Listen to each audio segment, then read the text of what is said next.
Intervensi, peradilan era baru. Lembaga hukum memang sangat efektif untuk menjatuhkan seseorang.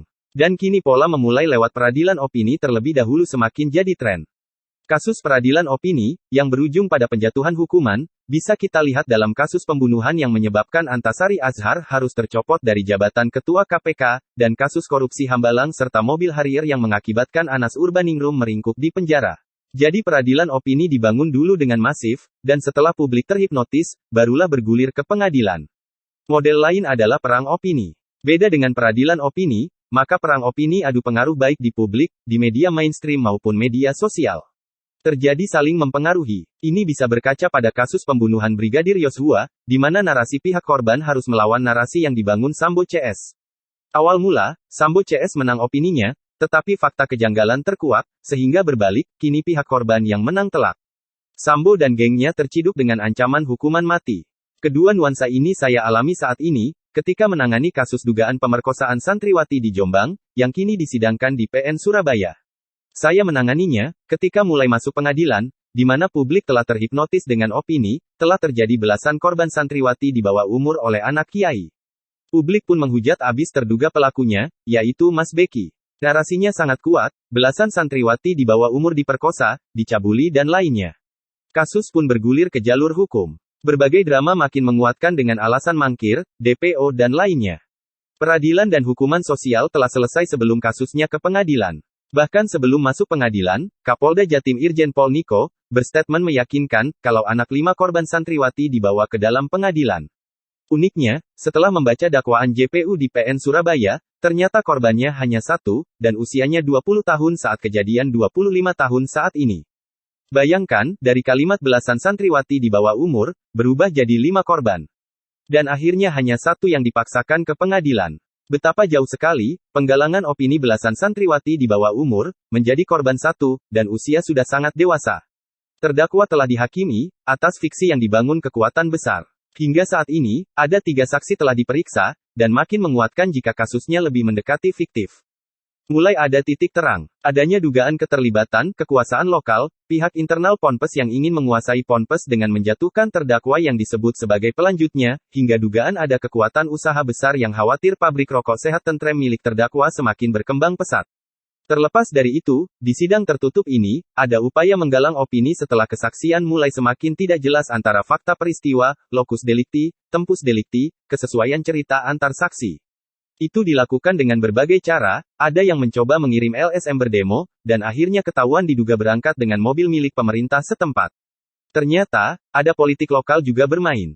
Lalu ada kehadiran LPSK, Komisi Yudisial, dan terakhir Kementerian PPA yang mencoba meminta hadir intervensi dalam sidang tertutup tersebut.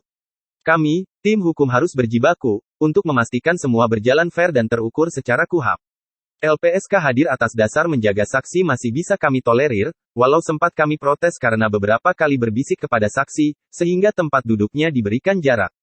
Bahkan Kompolnas pun cawe-cawe hadir. Tanpa urusan yang jelas. Beni Mamoto, yang akhirnya dibully netizen dalam kasus Sambo, sempat petantang-petenteng di PN Surabaya, dan masuk ke sidang yang pas baru selesai. Alasannya memantau sidang, kami juga harus berargumentasi keras, meminta sidang berjalan offline, agar saksi benar-benar adalah saksi, bukan pasukan yang terdoktrin jalankan target tertentu, memberikan keterangan di kejauhan. Syukur dikabulkan lewat argumentasi hukum dan medis. Terakhir, Jumat kemarin, kami juga menolak oknum kementerian melakukan tekanan psikologis di dalam sidang tertutup dengan hadir sebagai pemantau. Marwah pengadilan dalam rumpun yudikatif harus dijaga dari intervensi eksekutif. Kami harus berdebat, dan sidang harus diskors gara-gara kelakuan oknum Kementerian PPA tersebut. Majelis hakim tampak ditekan oleh berbagai kekuatan yang tampak dan tidak tampak.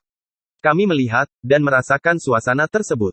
Buktinya, awalnya dari 6 usulan nama, hanya 2 yang diterima majelis hakim, dan itu pun kami tolak.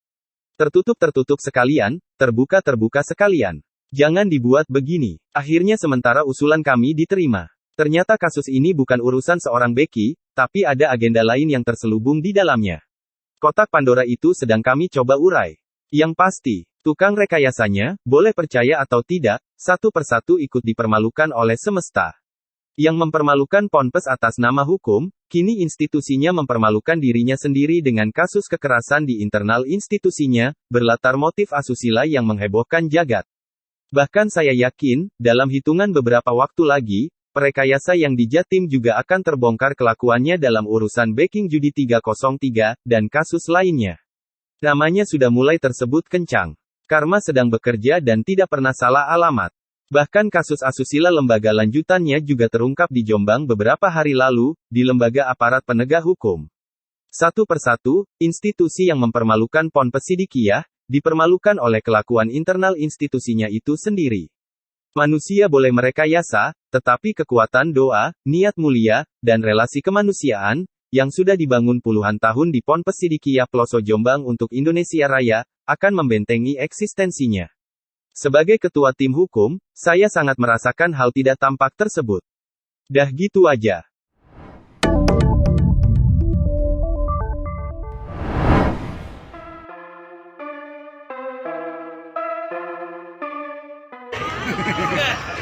Jadi itu si Sambo. Ano ko si Sambo yun? Jadi itu si Sambo.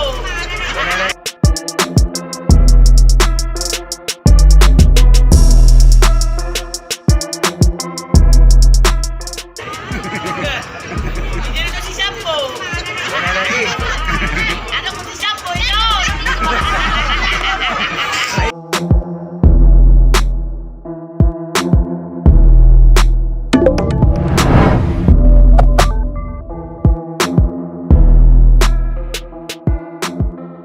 Iring-iringan mobil anggota BRIMOB yang menuju ke Pengadilan Negeri Bandung untuk pengamanan di tengah jalan diteriaki pejalan kaki dengan Verdi Sambo.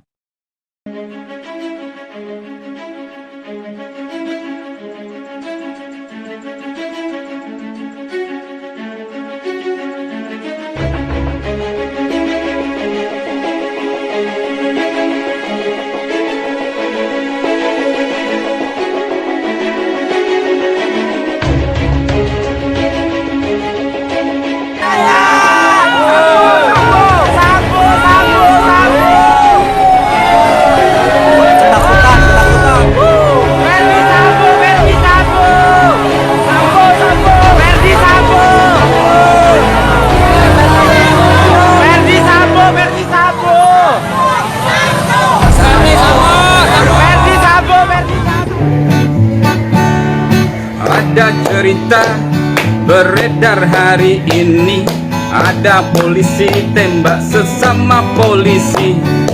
Terjadinya di rumah Pak Polisi, CCTV mati, hilang barang bukti. Korbannya udah mati, semua ditutupi. Tersangka ngaku diperintah Pak Polisi. Buat apa aku jadi Pak Polisi? Kirim peti mati, manipulasi otopsi. Hoax diproduksi, libatkan banyak polisi. Jabatan dicopot, penjara pun menanti. Pak Polisi macam ini takkan bisa mengayomi, malah jadi backing narkoba, sabu miras judi. Lagi ngadu ama Ibu Pertiwi. Ibu Pertiwi makin bersusah hati, polisiku kenapa begini? Buat apa aku jadi Pak Polisi? Olah sana atur sini demi komisi. Buat apa kita jadi Pak Polisi kalau akhirnya kita ikutan korupsi? Pak Polisi kayak gini takkan bisa melindungi, malah jadi hakim untuk kepentingan sendiri. Tahu nangis lagi, ngadu ama Ibu Pertiwi. Ibu Pertiwi makin bersusah hati, kapan polisi direformasi? Tahu nangis lagi, ngadu ama Ibu Pertiwi. Ibu Pertiwi makin bersusah hati, kapan polisi direformasi?